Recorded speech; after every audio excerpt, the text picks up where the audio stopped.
In Salesforce, how many different ways when we talk about mobile development? Yeah, so I'm glad you asked that because I think a lot of people don't understand that there is more to Salesforce mobile development than Salesforce One. So Mm. Salesforce has something called Salesforce Mobile SDK, which is actually an open source project on GitHub. So if you search for Salesforce Mobile SDK, it will actually take you to a GitHub repository. And there's one Okay. for Android and there's one for iOS.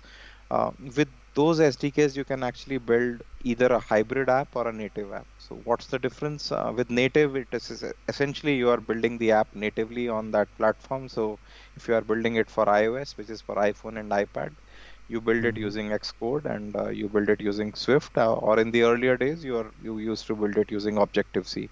Similarly, if Mm. you're building an Android app, you build it using Java, Android Studio, and you can also build it using Kotlin now.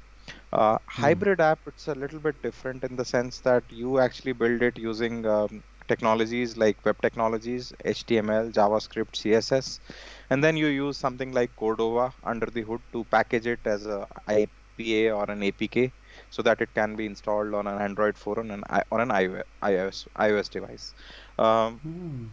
there are a lot of differences in terms of how a hybrid app differs from a native app.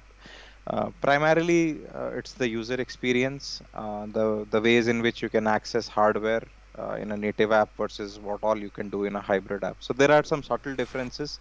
So depending on the use case that your client has, and depending on which platforms you need to support to, there is like a decision matrix that you can follow, whether you should build it natively Okay. or hybrid. And then obviously Mm. the third option is you build something like Lightning Web Components like LWC pages, and then you expose them in Salesforce One.